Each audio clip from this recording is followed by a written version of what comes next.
Hello, friends. Welcome to the Nexus Podcast. I'm your host, James Dice.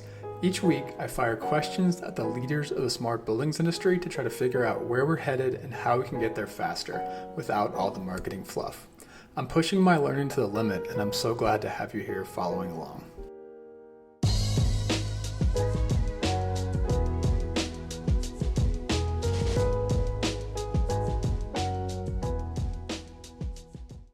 This episode is a conversation with Thano Lambrinos, Senior Vice President of Digital Buildings, Experiences, and Innovation at QuadReal Property Group. He's joined by Eddie Demaj, co-founder of KODE Labs. We talked about QuadReal's smart building strategy generally, and then we took a deep dive into the concept of a building operating system and why QuadReal chose KODE Labs to be theirs. This was a fascinating look at the next generation of software for buildings through the eyes of one of the leading building owners in our industry. Without further ado, please enjoy the Nexus Podcast with QuadReal and KODE Labs. Thano and Eddie, welcome to the show. Thano, can you introduce yourself? Absolutely. Thanks for having me. Hey, everyone. My name's Thano Lambrinos. I am responsible for our digital buildings, customer experience, and innovation practice at QuadReal Property Group. For those who aren't terribly familiar with the firm, we currently manage just over $61 billion in assets, a good majority of that being real estate, split right now about 50-50 between Canada, where I am right now here in Toronto, across the country, as well as internationally throughout the US, in Europe, Asia, and Australia, and in other parts of the world. To give you some idea of the size of the organization from a real estate perspective, that $60-ish billion translates into around 36 million square feet of office, around 9 million feet of retail, almost 90 million feet of industrial space, 53,000 residential units, and another 20,000 student housing units, and growing every day. I'm sure those numbers are out of date if they were even published this morning. So 1,200 employees globally and responsible for the digital transformation strategy across the domestic, Canadian, and international portfolio. So thanks for having me. Absolutely. Thanks for coming on. So what were you doing before QuadReal? Can you give us a little summary of your background? Yeah, for sure. I came from a non-traditional, my background is somewhat non-traditional, and it's in how it came to be and land in real estate and technology. I actually came from the sub-trades. I worked for electrical and mechanical contractors on the construction side and was exposed to technology through the public-private partnership model of building and deploying infrastructure here in Canada. We were building hospitals, building courthouses and rail systems and things of that nature. And the reason that technology really started for me at those projects was because the government at the time, Infrastructure Ontario, these other bodies, these other groups had what they called a PSOS, or a project specific output specification, that required outlined what they wanted the building to do in a hospital environment, allowing the patient to have a bedside terminal that gave them health records, but also entertainment, and also let them control the temperature and the blinds and the lighting in their room and call the nurses and things of that nature, and pushed it down onto the consortiums to have them deliver it. So there was, we're talking 2006, 2007, 2008, when this really started for me. And at the time, it was just a whole lot of identifying software solutions and various different companies that could come together, and integrators that could make these solutions stand up. So from that introduction to it, I left the trades and went into general contracting work for a large firm here in Canada, and was working with some real estate customers, QuadReal being one of them. And they asked me to jump over the fence and run the digital strategy for them directly. Very cool. Eddie, who are you? Can you introduce yourself and give us a little intro to KODE? What's going on, James? Thanks for having me. So Eddie Demaj, I am one of the co-founders here at KODE Labs.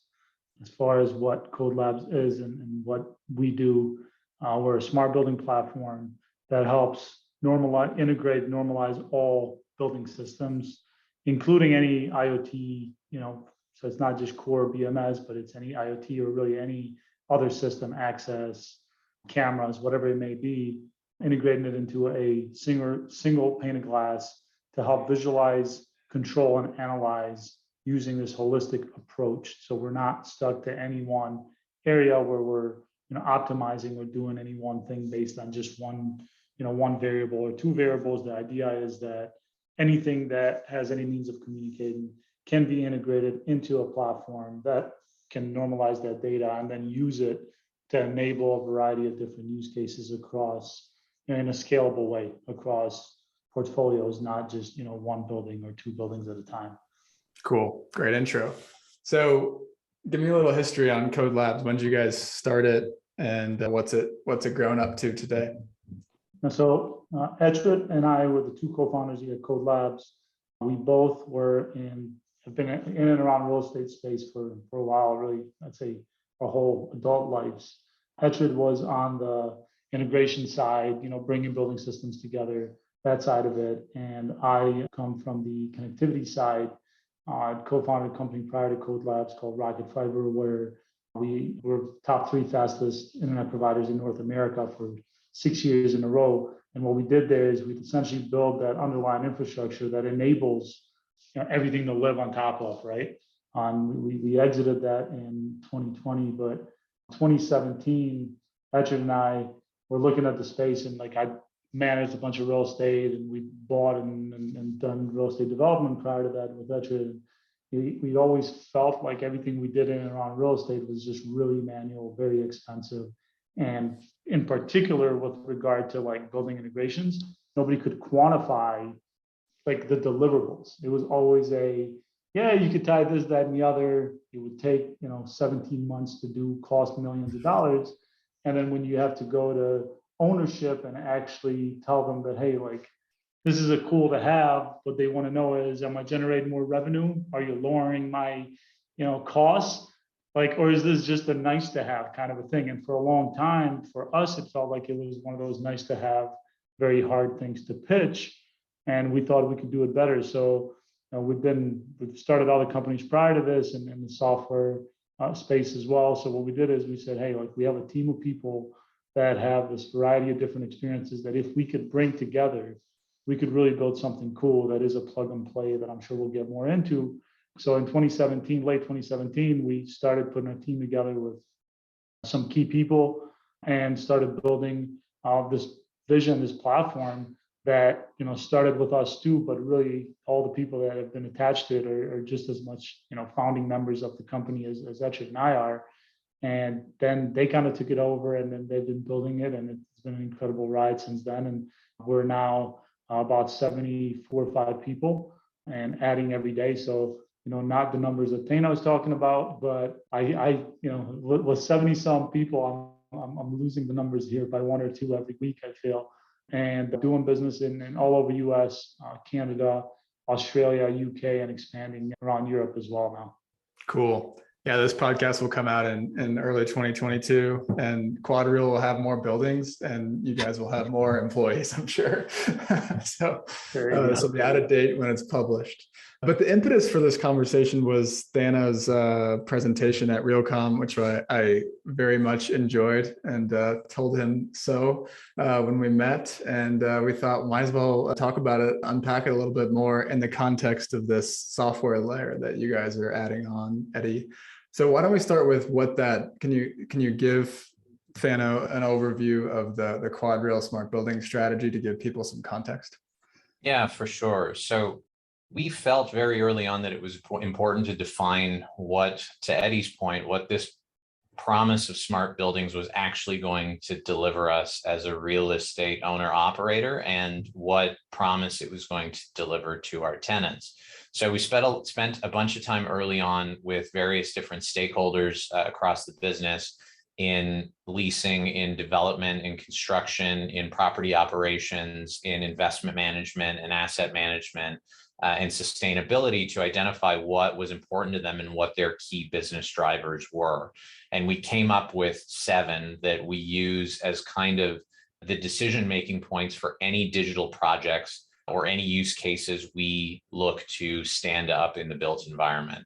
The 7 are all around reducing costs and improving productivity, reducing energy consumption and lowering our carbon footprint, talking about healthy buildings and wellness, which is extremely important, because it was always extremely important, but is now especially important because of COVID. Talking as previously mentioned about reducing energy and carbon, we've got some very ambitious net zero targets, as many do now, that we look and hope to realize. The reduction of risk, both operational and cyber risk, and the differentiation of experiences for the user being one of the more critical ones, as well as the opportunity to change the business model a bit and leverage technology to find new revenue streams. So those were the drivers that we got started with. And from there, we developed what we needed to develop in order to implement in a repeatable and a scalable way. And that is what we call our digital building playbook. So these playbooks contain all of those aspirational use cases and user journeys, but also we've gone a step deeper and have actually written specifications and requirements of all of the technologies that are going to be required in the built form, whether operational back of house or whether front of house customer facing, to deliver on all of those use cases all the way through to standing up and commissioning. And there's an audit trail back from the use cases through the specifications, the deployment of those specifications, and the implementation of those specifications. We needed to do this because the current construction methodology, the current methodology of retrofitting buildings, is not conducive to the economical deployment of technology in the built environment. So by doing this, we've created a repeatable and standardized playbook that allows us to do these things at scale at a cost that we're able to deliver them at. The next layer, if we look at it as a series of layers, and probably the foundational layer, is one of connectivity. Eddie talked a little bit a moment ago about what he did at Rocket Fiber and how that was an enabling layer to everything that sat on top. So over the past, call it 18 months or so through COVID, even, we've deployed fiber infrastructure, converged building networks, and have integrated our systems both from a back of house and a front of house perspective at all of our commercial buildings across Canada. We've standardized it and are deploying it in all of our new developments, and we're looking at retrofitting in our other asset classes as well. So that foundation was critical to connect systems and to expose data that we would then normalize with groups like Eddie's at KODE to be able to surface it, visualize it, and be able to do more advanced analytics on. So from the foundational layer, the next of connectivity, the next layer that was of critical importance was making the data available to us a bit more granular. So we started deploying a number of IoT sensors, primarily in the space of occupancy and people counting, because we've had buildings for hundreds and hundreds of years, but for the longest time, we've had no idea how those buildings were actually used, how those spaces were used, how people were traversing through the space, and what they were using them for. So that was a key use case to integrate with HVAC and lighting systems for comfort and energy, but also to integrate with security systems for obvious reasons, to understand where people are, to optimize for cleaning, and just really understand how people are using our spaces so that we can design them better. In addition to that, there was a number of other IoT technologies we deployed. Indoor environmental quality, which, as you know, is of critical importance, as I mentioned earlier, with the healthy buildings movement.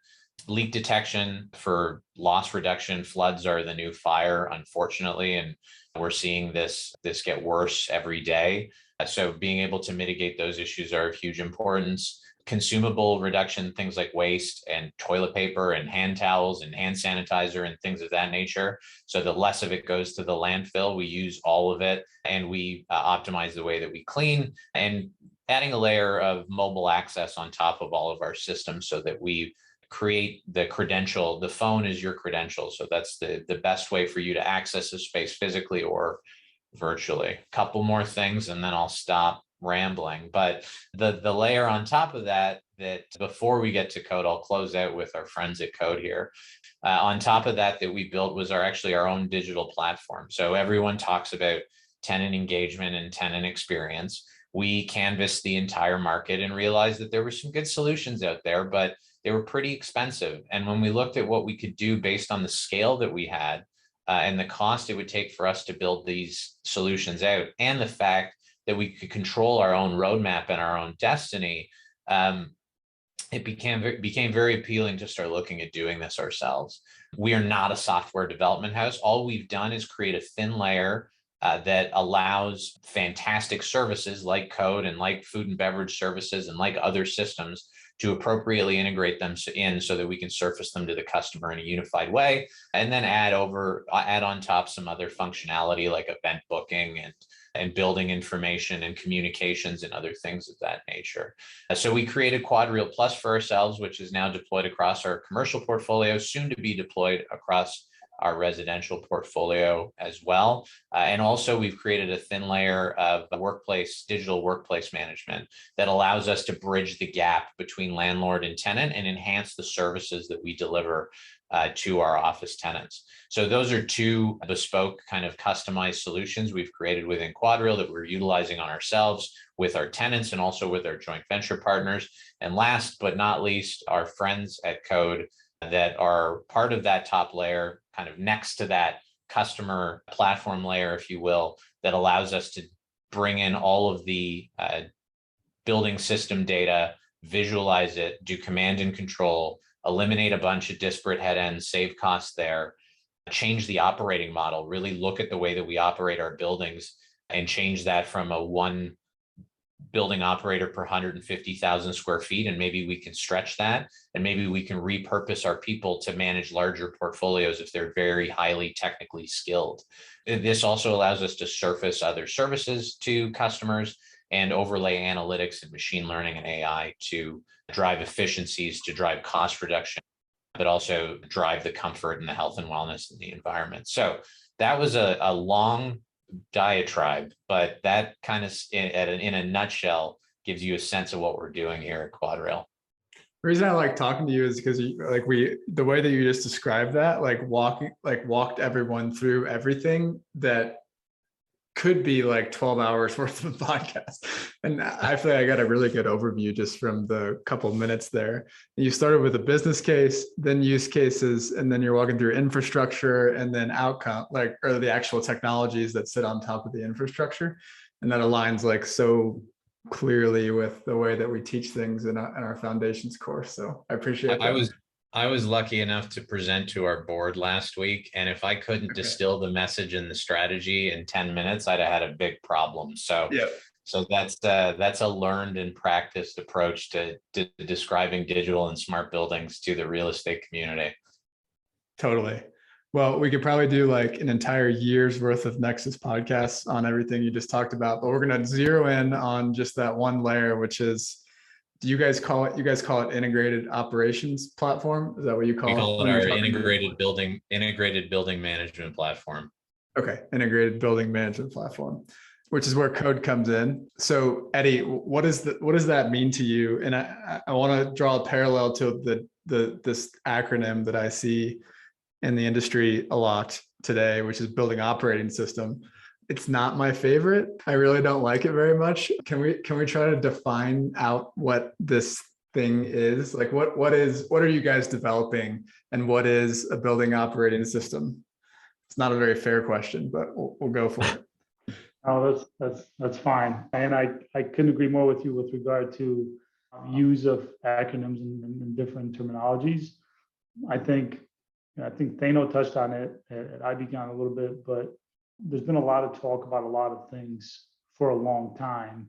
And the question now, I think, is what are we actually doing, and can we see, touch it, feel it, and actually stand behind what it is that we're, especially for us, vendors that are pitching the, QuadReal's and Streams and Oxfords and, Cadillac Fairview, whoever of the world.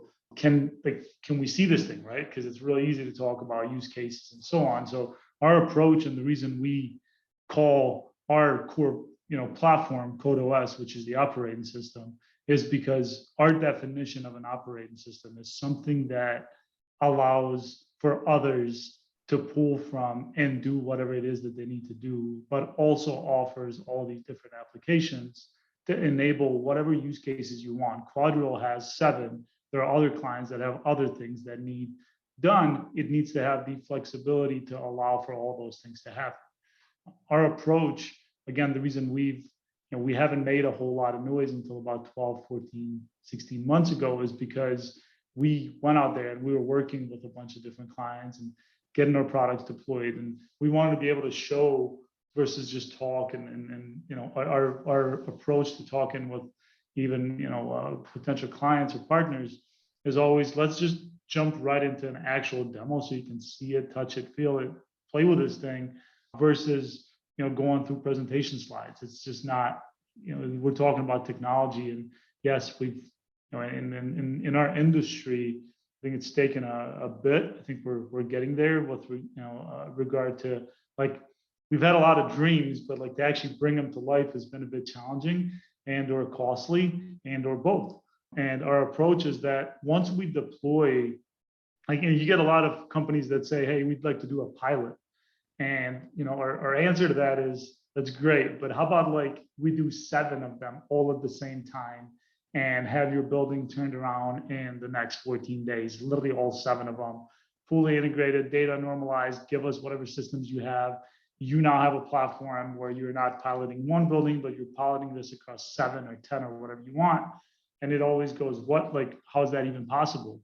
Our goal is not that you always use KODE Labs to deploy our platform.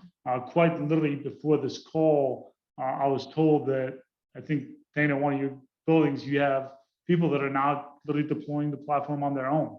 The idea, so I need to go back to your beginning of this, is it's having a platform that could be taught, that is simple enough to use and implement by anybody. It could be your partners that you've used in your portfolio forever, or it could be your building engineers, or it could be whoever is operating the building, your property management, whoever it may be, to have the ability to literally take what's been deployed in one building and implement it across a whole portfolio by following a set of directions or talking to our client experience team, client success team, which I say is the, of course I'm biased, but I think we have the best in class.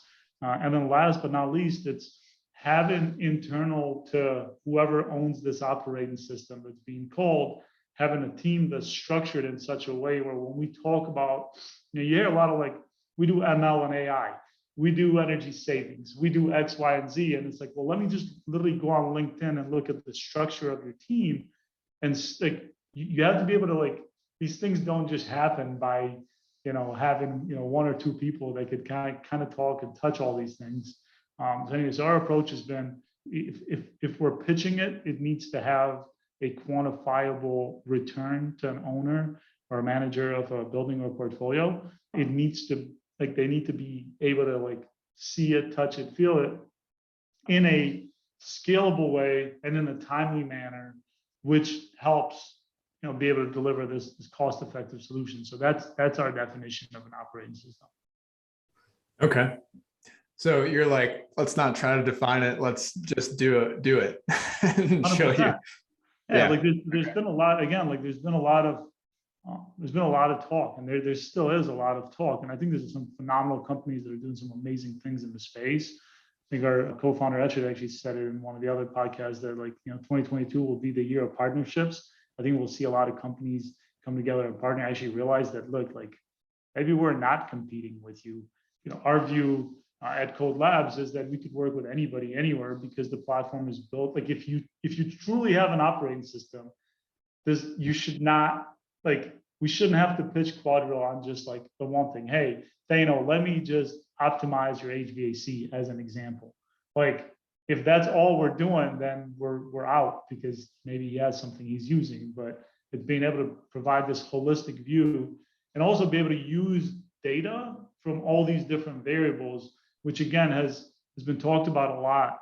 And I think there are some great optimization tools out there that optimize, one specific variable based on, 1 or 2 different data points.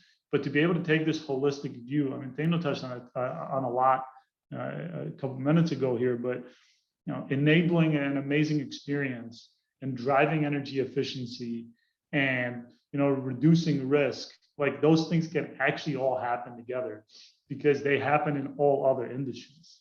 Integrating an API is not rocket science. Like, there are companies that are literally flying rockets to, like, different planets. Like, integrating an API happens every day, all day, nonstop. To do plug and play, once you integrate something, you shouldn't, like, that shouldn't be, like, from there on, like, you should be able to go and install 75 million access points or occupancy sensors or whatever you're trying to install, and they should just come up. Like this happens in every other space except for our space, where it's just this crazy complicated thing that people talk about.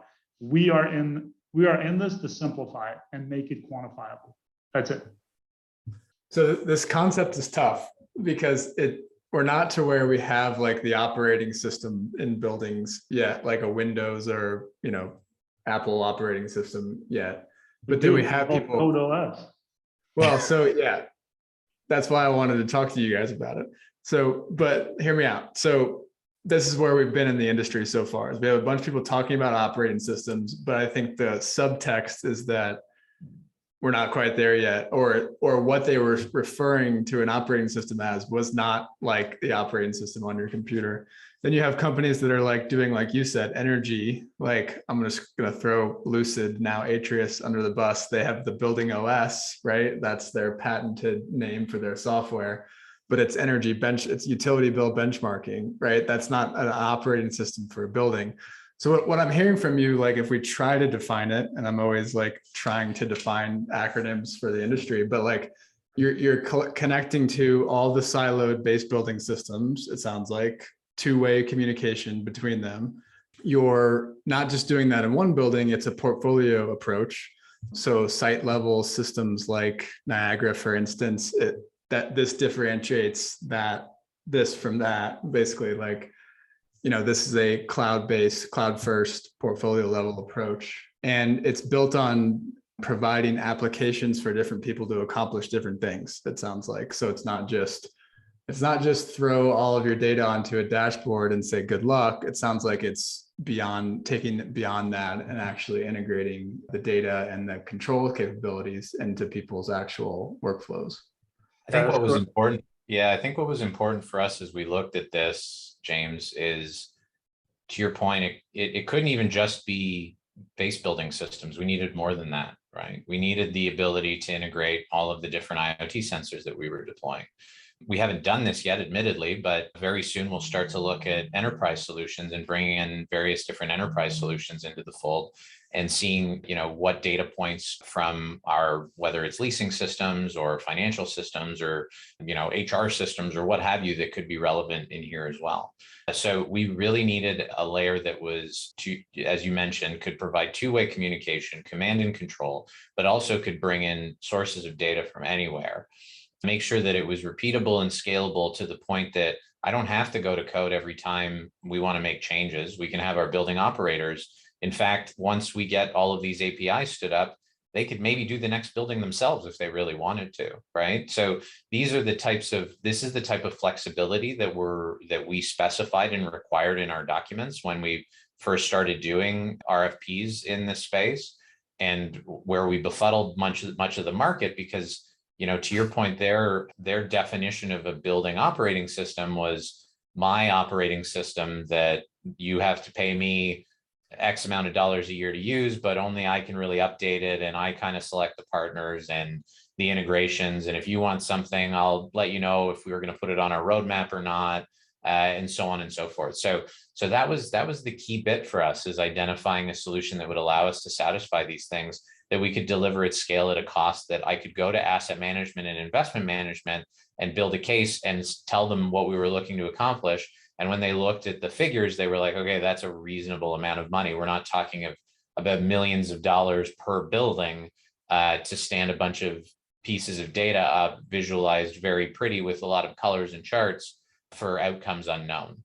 So I think that's, you know, that for us was, it needed to be we need to look at it as a true OS, a system that, you know, I can hire somebody to help me with, or I can do it myself, or we can have power users that can create applications on the platform to do interesting things, or, you know, identify whiz-bang algorithms that I can overlay and run simulations, and all of those types of things needed to be possible. And they're few and far between in the market as it stands. Awesome. You mentioned the specifications layer or step to this, right? So when you and I met a couple of weeks ago, you talked about your utopian state. You basically said, I'm putting this utopian state out, like who can meet these requirements, right? Can you talk a little bit more about what that process looked like? Yeah, sure. So my background, as mentioned, was construction. So I have a good lens on how projects are designed and procured, and how, as mentioned, the existing supply chain is disincentivized to work together to stand up these various technologies. So the first thing we needed to do was change the way that we designed and procured systems and technologies in the built environment, not only to make this economical, but just to make it possible. Because before, it was near impossible in the constructs that existed. And if it was possible, it was just so painful that nobody wanted to do it. So we then, when we started looking at the deployment methodology, the procurement methodology, and the execution methodology, we started in parallel, essentially building these sets of requirements. And to your point, I figured, why just go with traditional ways of doing things where we say, oh, let's use the building automation system and integrate lighting and a couple of other things. And there you go. That's your smart building platform. Where, as Eddie said earlier, in other industries, they've taken things so much further, and we've just sat back and watched literally every industry blow by us from a technological advancement perspective. And we've done nothing, right? We've just kept building buildings the same way we always have, kept retrofitting, kept operating the same way, because it's worked and everyone's made money and has done pretty well with it. But we thought, there's an opportunity here to really change the game. So we created a set of requirements, a 60, 70 some odd page document that I, took out the whip and made Eddie and his team respond to, along with a whole bunch of other folks. And that included basically everything that I talked about: the ability to do command and control of all of these disparate systems, if command and control was appropriate, read write or read, depending on what made sense. On top of that, I wanted all these other IoT sensors to come in that were from a whole bunch of other different manufacturers offering a number of other different solutions. And I wanted the ability to integrate, enterprise and more human generated data into the fold at some point, so that we could start looking at what that would look like, as well as work order information and kind of our whole operational enterprise and everything we did in the building into a single platform. And by the way, I want to be able to get rid of you relatively quickly if I really need to. So the principles that this needs to be built on is, open APIs, open licensing, open maintenance and serviceability, just a foundation of openness. And on top of that, you need to do it for a cost that I can pay, that I can afford. Like this, just because I paint this enormous picture doesn't mean you can charge us, $1 a square foot for it. That's not going to fly. You can't charge us, multiple dollars a square foot for implementation. That's not going to fly either. As you remember from Realcomm, I put our numbers on the board, right? And I told Eddie I was going to do it. And he's like, oh man. And I was like, look, we have to put this out there like this. The industry needs to know what these things cost and what they should cost. And so, to integrate a building, it's 16 cents to 25 cents a square foot up front, unless you've got a whole bunch of other crazy old stuff you're dealing with, in which case that plays to another 5 to 7.5 cents a square foot for uplifts. And then ongoing, you're looking at 4 to 8 cents a square foot based on your points. And if you can't make that business case work, then shame on you, right? So we had to make it real.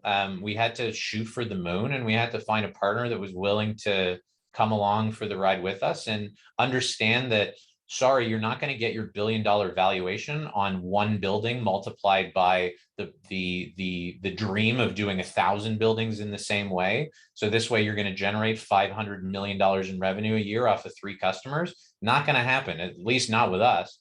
So you're going to get a small, reasonable amount fee per foot that makes the business case easy to justify. And it's up to you to scale it. KODE Labs or whoever, right? So that's the way we put it together. Arrogant as it may sound, it seems to be working out for us so far. Hey guys, just another quick note from our sponsor, Nexus Labs, and then we'll get back to the show. This episode is brought to you by Nexus Foundations, our introductory course on the smart buildings industry. If you're new to the industry, this course is for you. If you're an industry vet but want to understand how technology is changing things, this course is also for you. The alumni are raving about the content, which they say pulls it all together, and they also loved getting to meet the other students on the weekly Zoom calls and in the private chat room. You can find out more about the course at courses.nexuslabs.online. All right, back to the interview. I want to come back to you and hear about the responses, but Eddie, what was it like to respond to this compared to other sort of RFPs? there's the good and the bad, right? The good is that you have a potential client at the time who has, a clear, vision and view into what they're trying to do. And frankly, it was very similar to why we started the company to begin with. So it wasn't like we had to, do a whole lot of things to adapt to what Thano, QuadReal, and team, had envisioned, to be able to do. So that part was great. The other part is that, frankly, most other developers just don't move as fast. So now you have to, get on a rocket ship, and you have to go, okay, like you said you could do this, you've been wanting to do this, you say you're ready, time to really prove that you're ready, and you're ready to go. So we're blessed that we have the best team on planet Earth, and they are, you throw anything at them, and they take it as, this is their company as much as it is an Eddie and Etrid company. So it's not, we're just structurally at the core, like we think that, look, building tech is one thing. If you don't have the right culture, if you don't have that right vision, mentality, kind of all the pieces, coming together, it's really, really hard to go there. So yeah, is it easy when you get somebody that comes in, and like what these guys did, they basically put us against some other people. They didn't give us, first time, they didn't give us the project. Then they gave us one. And then we're like, okay, to us, it's, it's on, it's competition. It's OS versus OS. Let's see who really has an OS. And, we hit the ground running, and that turned into, and I'm sure, Thano can touch into that more details there because he knows them better than I do. But from our perspective, it was, hey, we got one shot. We have to hit it out of the park, and at an incredible speed and quality, right? That really shows these guys that this could be done in the way that they really envisioned it. So that's what we did, and that has opened the doors to more. But again, we're fully aware of the fact that tomorrow it could be somebody else if we're not keeping up with it. And that's it's a fully transparent and open relationship. It is not, we're not friends at the end of the day. We have to deliver, or you don't deliver, you leave. But we also had to prove to a very technical group of people that they could actually remove KODE Labs and plug somebody else in at any one point in time. And it can be a seamless process. So, that part is hard. That's not, you're like, look, you're hiring me, but part of the requirements is that I show you how you can unplug me. Like that's actually kind of, that's not what you're thinking of, to the earlier point that was made of value and growth and all these things, right? But I think, again, we started this to be an enabler, to simplify the space, to make it really truly plug and play, to make it a real data play. And we're happy and ready, publicly and otherwise, to go out there. Like when Thano talked about sharing pricing, I mean, we were talking internally with Etrid and our team here, and we're like, this is next level stuff. But you signed up with a client who wants to quite literally change the industry and hopefully help others kind of come along with it. So that's what we signed up for. We'll stand behind it. We'll live with it. And we're frankly very excited to do it. And we're not looking to build a company on 10 buildings. We want a million of them. I like the ability to unplug us as the requirement for the operating system. Anyone that's removed their OS from their machine in their life knows that is a possibility, but that you can't do for most building software firms. So Thano, what else did you, can you talk about the other responses? So you put this is just how I'm thinking of it. You put this impossible goal up there and said, who's going to come meet this? What else did you get? I just want to hear about that. A lot of very expensive proposals is what we've got. A lot of folks saying, no, you want to do it this way. Trust me, look at what we can do. And we can build you a digital twin. And I'm like, that's exactly what we described. So what is your definition of a digital twin, if not the one that we've hacked together ourselves? So there was a lot of, and I came from the sales and business development. So I understand the idea of re-engineering the customer's vision to match the product that you've built. but that I wasn't having any of that. None of us were having any of it, right? So we got a lot of vendors in the community coming back and saying, look, look at what we have, and this is, you're asking for this, but this is kind of what you really should be asking for. We got some of that, and some of those folks couldn't even respond to the RFP that we put out because it was just beyond their capabilities. And then we had some folks that came back and said, okay, like we're going to really give this a go. And they did. And there were some good responses, but at a cost that was, 4, 5x on the capital and this similar multiplier on the ongoing recurring to maybe have it work. I guess it's a bit of a swing to pay that much money to see if it's going to work. And yeah, so that was really the kind of the two flavors of responses we got. We got either, no, this isn't what you want, re-engineer to align with the product that we want to sell you, or we can't do it, or I think we can do it and it's going to cost you an arm and a leg. And I'll save the names of the other vendors and I'll save their costs for over beer conversations with friends.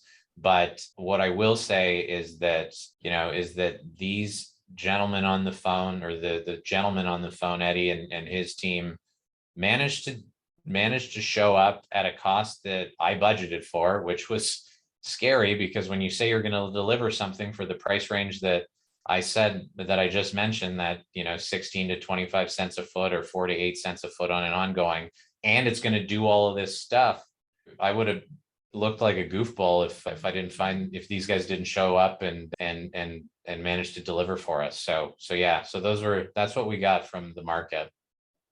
Let's talk about delivery. So first building you guys did this on, can you talk about like the process? Is it network infrastructure, and then, if I'm hearing you right, IoT sensors, and then building OS? Is that kind of the roadmap? Yeah, so I'll give you guys a bit of this. I'll let Eddie talk to this as well from a deployment methodology perspective. But in a retrofit environment, we had a couple different projects going on in parallel. We had a retrofit building that we stood up, and then obviously a couple of net new construction buildings. One here in Canada at the Vancouver Post Office, which is Amazon's head office, that's 1.5 million square feet, and another with our partners at Stream in River South, Austin, Texas, which is about 400,000 give or take square feet of office space, more now that we're changing some of the above ground parking levels into office, but that's neither here nor there. So we had those new projects as well as the retrofit projects. To speak to the retrofit projects, it's exactly that roadmap. Connectivity infrastructure at the foundation and is the core of what we do. Without that, there's not much you can do on top of it. IoT in parallel with systems being opened up and exposing that data over the infrastructure, whether wired or wireless, that we've deployed. And then on top of that, in this case, the KODE operating system platform that we put into place. Construction's a little bit different, just because of the deployment methodology, the fact that you're turning things on net new. There's a ton of vendor coordination that needs to happen. The actual nuts and bolts of it is still pretty similar, but just the way that you deploy, because it's a brand new building, the way that you interact with the vendors, because there's nothing existing, you've got a blank slate of which to make sure the data is appropriately structured, to make sure that the devices, the nomenclature and the metadata structures are appropriate, that we've got everything mapped out really, really well, and out of the gate is less of a lift from KODE side, and more of that's transferred back to the vendors as part of their delivery requirements for KODE so that they can consume it easily. But at the end of the day, it's pretty similar. Eddie, I don't know if you wanted to add on any of that. I mean, I think it's pretty well summed up. And our view is always that if you get whatever company you're going to use, KODE Labs or whoever, involved sooner versus later, I think it helps just layer the foundation of like, hey, like if these expectations are met, which a lot of times what we run into is they get a bit overcomplicated at times, because it's almost like a hard concept to imagine everything coming together and being able to communicate. What do you mean you just hand off an API to my tenant app and then I can just pull whatever data you want? Like it's just frankly just been a crazy complicated process. And like I said earlier, the way we've attacked that is by bringing people that have been building software at scale before we started KODE Labs, to just allow for these things to be simple. We don't want to be in the business of being in a building for 2 years every time we need to deploy. So we want to go fast and we want to rock and roll, and we're not in the business of putting OS and trademarking it and, then thinking that's real, or filing some patent on some other thing and make like that's not the game we're in. We're in this because we think this should be an open space that helps, deliver a better experience and a better world, quite frankly, because we know the impact of real estate and just our planet and everything else that's happening. So that's our approach. That's what we do. And the last thing I'll say is that, we hear you see a lot of companies that come out and raise a ton of money, and then they're able to go and make some, run some pilots and do some cool things for some interesting prices before before prices then kind of skyrocket. We're not. You haven't seen KODE Labs in the news about raising anything. That's not. This is a self-sufficient motor here that just goes and delivers. Fascinating. All right, so you guys have said a couple things about this that kind of strike me as surprising. So you're talking about I think Thano, when you and I talked, you said operators are loving it, and then this time you've said like the ease of use. Both of you have said ease of use many times, and those two things are not typically common, right? So it's difficult to get a building operator to use new software, right? I think that's just a neutral statement that building operator, if I think about it, or facility manager, they're used to a building management system, however hard it is to use, and it's like their thing, right? And you're going to pry it out of their cold, dead fingers, right? So how did you make something? I guess Thano, let's start with you. How did you onboard, building operators and facility managers into this new way of thinking about operating the building? And then we'll go to you, Eddie, on how you actually built a software that makes it easy to use. Yeah, number one, they were part of the process, right? So, when we were doing some of those early RFPs for some of the QuadReal managed buildings here in Canada, we brought the operators in to look at some of the other solutions that were out there and what they thought. And they were really impressed with a few different solutions, but again, we're sitting here with KODE for a reason. So they were part of the early process. They also helped define the requirements when we started to deploy what was important to them. And the thing that I will say about KODE and the reason we've been successful is the time has been spent with the people that are using the platform, not with me, frankly, because I'm not the one running the building every day. I need to see a set of reports and I want to understand what things look at from a holistic perspective at a high level, but I'm not using it every day, right? So the weekly, if not more frequently daily, in some cases, touch points with the operators when they say, hey, I need to see this piece of information. This one can go away. We don't really need to see that. And let's structure it like this. And then the turnaround time and the response to that, to have that stood up for them. And then moreover, and what Eddie was referring to earlier when he said, I found out a few minutes ago too, that one of our operators is going around and changing the layout of all of the lighting devices on the floor plans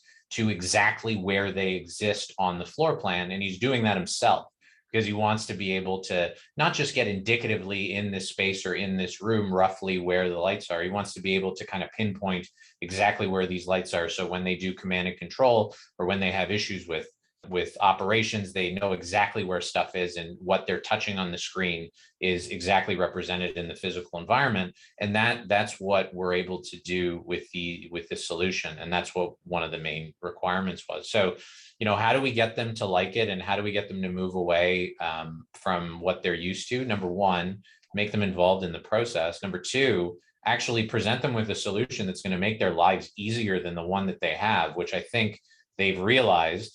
Even things as simple as I can walk around with my mobile device and I can look at a platform and see every system. Some of the building automation systems beforehand had some mobile capabilities, but that didn't mean they could see lighting, security. That didn't mean they could see all the IoT. That didn't mean they could see this layer of analytics while they were in the field staring at a piece of equipment. I think that, if you're really going to make their lives easier, it's not so difficult to sell. And then on top of that, if you make it so that the keen operators, which we're very lucky in that our front lines are extremely sophisticated and passionate about what they do. So they're in this elbows deep in these platforms saying, moving lights around and changing the widgets that are on their dashboards because this is the way that they like to see them. And they can do that. Right. And that's what's important. That's what drives adoption, is making these solutions first of all, they were part of the selection. Second of all, it's actually solving problems and making their lives easy. And third of all, it's simple for them to customize, to use, and to change to the way that they see the best way to operate their building. And that may be different depending on the folks that are actually running the buildings and what their specialties are. So those are the key things for us. Eddie, what is it like from your perspective? And let me add real quick, making a software layer like this self-service is extremely, extremely rare. So I'd add that piece of it. But then the second piece of it is it's a true signal, so much noise in our industry, true signal to have someone like a building operator moving lights around digitally. I just want to, like, from all the work that I do, that is a pretty impressive story. So how did you guys build true. this? It's super simple. I just want to add one more point. Like it's an impressive story. Most people listening would be like, who cares? You can move the lights around. What, I can move, icons around on my desktop and rearrange them. It's not the same. When you're talking about IoT, the bridge between physical and digital, which is the reason that traditional IT organizations in real estate have a tough time figuring this out. And unless you understand that physical and digital bridge, the fact that just because you put a sensor in the ceiling and then you turn on your computer doesn't mean that the sensor is working the way you need to be able to understand and commission that sensor in the physical environment. You need to commission it in the virtual environment, and then you need to connect those things. It's not something that typically people, regular technologists have to deal with on a day-to-day basis. So yeah, but for your listeners, moving the lights around on a floor plan is a really cool story, as benign as it may sound. Yeah. People are like, are you crazy, James? No, I'm not crazy. That is a crazy thing. Oh, man. James, to answer your question from our perspective, when we started building the platform, the intent was that this thing would be a self-serve platform. Otherwise, we're in the wrong space. Okay. And we're not, like, this wasn't a thing of like, start building something that kind of looks like this other thing, and then somebody asks for it, and then we go back and restructure and rebuild. Like, it's never been the case. And again, like I keep saying this time and again, I tell people this all of the time, like what we're talking about at any one point in time, we are happy to show it quite literally to everybody on planet Earth, because we think that the more of us out there, the faster these buildings get automated and the faster we're able to reach these goals that everybody is talking about reaching. And I think really genuinely wants to reach. So when we started, when you think UI UX, right? Like, to me, it starts with like the layer of, look, you can't build any one thing for any one space if you don't understand the space thoroughly. So understanding the space thoroughly means you understand how it operates, you understand the impact it has to a visitor, to a tenant, to somebody that lives there, depending on its use, to somebody that works there, understand the financials of it, what impacts what and how that works, what goes to CAM, what goes to the landlord, like, there's just a lot that's in the space that you need to understand before you start building something that you're going to call an operating system that's going to help you operate your portfolio. Like, that's a huge statement. Like, we are fully aware of that, which is why, again, you didn't hear a whole lot of noise from KODE Labs until 12, 14 months ago. We have a platform that is true and tried, and 100% of our client base, 100%, not 99.9, 100% of our client base is available to speak to about our platform. Thano happens to be on this one, but literally anybody that has ever used our platform continues to use and scale with it. So, but again, it goes back to step one. It's what are you trying to do and why? We didn't set out to do this thing so we could get stuck in a QuadReal portfolio for the rest of our lives. Like, as much as we love QuadReal, it's great, but if we can enable their people to go do what they need to do and take this on and go do more with us, and we have channel partners that take our platform, that work with a ton of other clients, take our platform, and they are the servicing arm of a client's portfolio, they're able to do this self-serve on their own. And when they do have an issue, it is about that, offering that experience that, Thano touched on, which is, we have a team that's dedicated to nothing but making sure that the people using this on the front lines are heard every day. Response time, 15 minutes, not 60, not 45, not 30, 15 minutes response time. And that's a level of service that our whole team expects from ourselves first and foremost, right?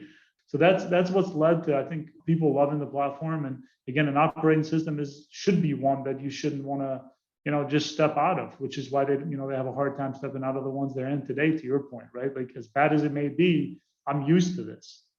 So now you have to like deliver by 1,000x better to get them to come onto your operating system, and then keep them there means that you have to, continue to push the limit there. So we're just fortunate that I think when we started with the right thing in mind. At least it seems that way, and it's proven over time. And we have a team that just really understands how to build software.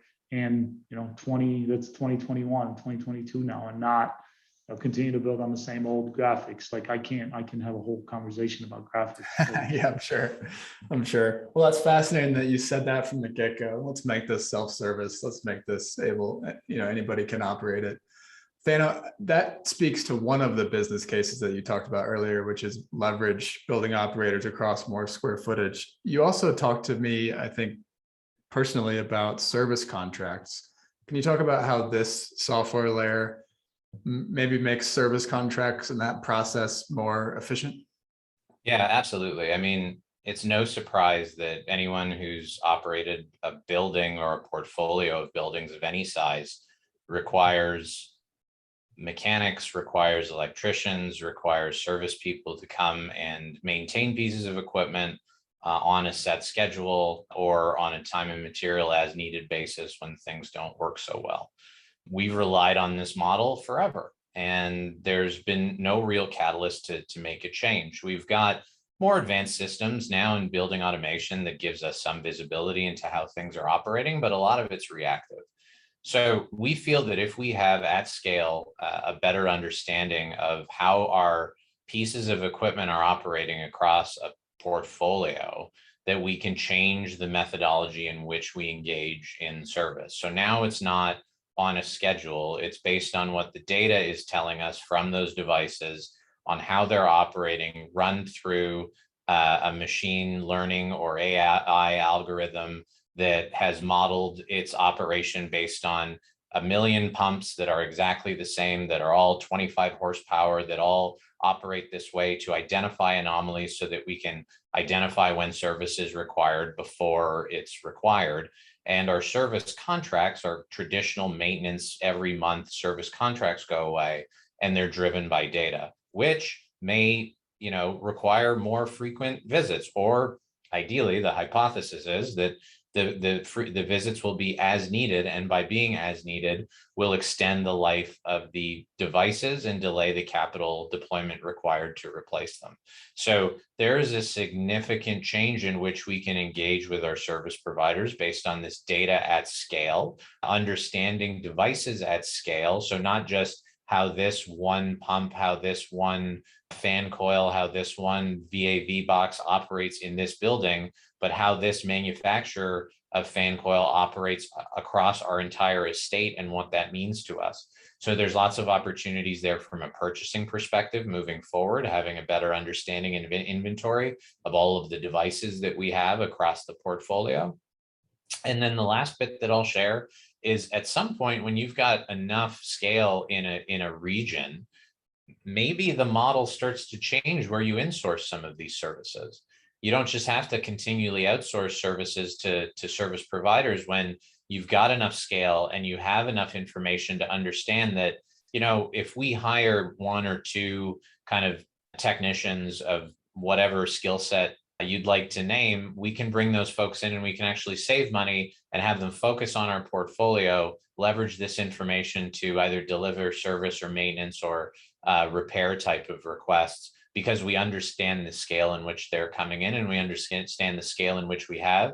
And we've moved from, operate this building next door to this building as if they were in different countries, to operate these 2 buildings next to each other as if they were next to each other, and share inventory and share resources and share information. So that's one of the, and again, this, we talk about what's real and what isn't. That's not real just yet, but we do have a path towards it because of all the things that we've talked about so far. Fascinating. All right, we're running out of time a little bit. So I want to zoom in on just you mentioned command and control, right? A lot of people say command and control like it's a crazy futuristic thing, and I want to demystify that a little bit. So what I've heard when you guys say command and control, and when you talked about it, Thano, at Realcomm, it sounds like it's functional testing of equipment, right? So the ability for, instead of commissioning agent taking the controls contractor out and they both, override things through a whole sequence, you just run the whole sequence remotely from the operating system, right? So that's one. It sounds like optimized start, it sounds like, and scheduling, that kind of thing. So standardizing that across all the building systems, but then across the portfolio as well. What else are those the two main use cases for command and control? Can you talk about more? Yeah, I mean, from an enhanced command and control for sure, but even from its most basic form, when we look at how we procure these systems now, we're not procuring a whole bunch of different disparate software packages. We're not, because we don't need to. We do have redundancy in place from a risk mitigation perspective. If anyone blew up the redundant data centers that KODE hosted their cloud platform in, and we lost the platform, we still have enough functionality that building operators can go into the systems individually and make sure the building still runs and operates. But there's no use for us to buy multiple different graphics packages with a whole bunch of whiz-bang capabilities in all of these different siloed systems and pay for licensing and pay for upgrades and pay for this and pay for that if we don't need to. So at its core and most basic, command and control is just that: commanding and controlling the devices that we have, regardless of the system they are, in a single platform, but also having the fallback capability of going locally if we need to, if we lose connectivity or if there's some sort of issue. And then to your point, beyond that, those are the big use cases, is being able to command and control multiple systems from a single platform in relationship to one another autonomously to realize those outcomes. So whether it's enhancing the way that we commission buildings on substantial completion, or commission them every day if we want, really, to run these sequences and make sure that they're working the way that they're supposed to be working. Optimize the buildings based on data coming from the weather, based on system information, based on occupancy of how many people are there, and change the startup time of a building every day to make sure we hit the set points in the lease. But maybe we start talking to and again, something that hasn't happened yet, but may, and we'd like to drive towards that, talking to the tenants and saying, hey, we've got requirements in your lease to hit certain temperatures or to start up at this time, but why don't we look at doing it based on occupancy and see what that saves you, because you're all sub-metered, everyone gets their own utility bill every month. Let's see what that means if we look at some more data parameters to drive comfort in your space, but also occupancy and carbon reduction. So command and control means some very basic things, and it can mean a lot more complicated, or I shouldn't say complicated, but more sophisticated things as well. Totally. And Eddie, what are you seeing across your whole client base in terms of this space?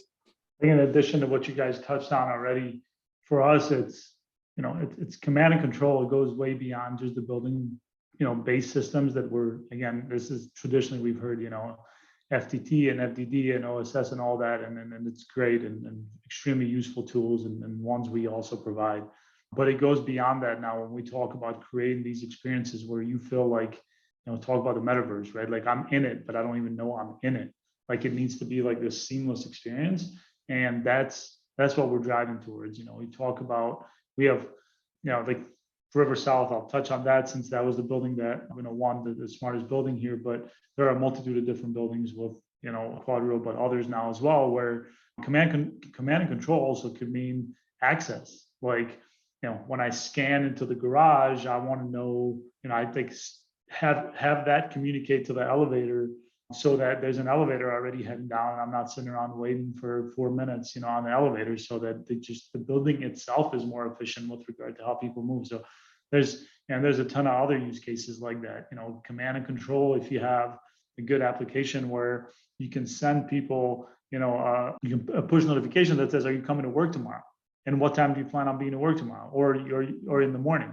And depending on the answer, that triggers a whole lot of things downstream, like the temperatures, like the systems on, like the, making sure your parking is saved. We're doing a project in Atlanta that is not a QuadReal related project for a huge corporation, their headquarters. That's a use case that gets enabled literally using KodeOS. So I just want to make sure, like, when we talk about, again, an operating system or what KodeOS is, yes, it is the operator's tool to operate the building, but it is so much more than that. It is that data hub. It is that, ability to deliver data to any one place.